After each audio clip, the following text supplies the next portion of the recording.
Merci. Et cap sur Moscou pour parler de l'exploitation des ressources minières du Nord pour favoriser la paix et la sécurité. La sécurité et le développement, c'est la démarche choisie par les autorités de la transition.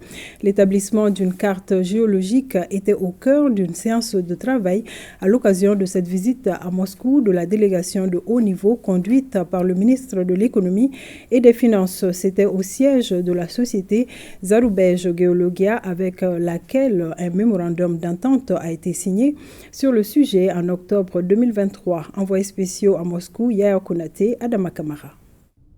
D'un côté, la direction générale et les experts de la société Zarubezh Geologia. De l'autre, la délégation de haut niveau conduite par le ministre de l'Économie et des Finances et sur la table un mémorandum d'entente signé en octobre 2023 relatif à l'établissement d'une carte géologique pour le Mali. Il s'agit pour notre pays d'avoir une connaissance exhaustive des ressources minières et minérales dont regorge son sous-sol pour mieux les exploiter et les mettre au service du développement.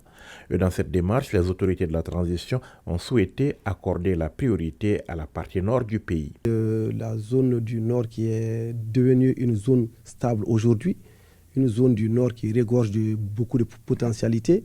Et il nous est apparu important donc de donner la priorité à faire la carte minière de cette zone afin de pouvoir commencer très rapidement l'exploitation des richesses et de pouvoir favoriser donc la sécurité et la paix dans cette zone. Et dans les 48 heures, nous allons nous retrouver pour en tout cas signer un accord pour qu'il puisse très rapidement commencer pour un délai maximum de 18 mois de faire les travaux sur le nord. La recherche pétrolière ne restera pas en marge du processus d'élaboration de la carte géologique du Mali. Aujourd'hui, le Mali dispose de certaines données qui vont être transmises à la partie russe pour qu'ils puissent les analyser, pour que dans un premier temps, nous puissions avoir également des résultats par rapport à la qualité de tous les produits pétroliers que nous avons, de tous les produits liquides que nous avons sur l'ensemble du territoire et comment, en tout cas, assurer une meilleure exploitation de ça. Contrairement au nord, de nombreuses études sont déjà disponibles en matière d'exploration et d'exploitation minière dans le sud du pays.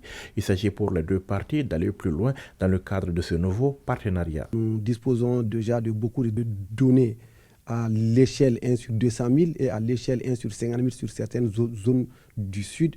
Donc il s'agit pour nous de bien identifier ces zones. La partie qui ne sera pas concernée donc, par ces deux études, donc sur 1 sur 200 000 ou 1 sur 50 000, donc de demander à la partie russe donc de travailler sur ça pour qu'également dans un délai maximum de 18 mois aussi nous puissions disposer d'une carte beaucoup plus précise et permettre donc de mieux mettre en œuvre le nouveau code minier pour que vraiment ces ressources minières puissent briller ou couler pour le Malien. Faire en sorte que les ressources minières du Mali profitent à tous les Maliens et contribuent au développement du pays, telle est la finalité recherchée par les autorités du pays.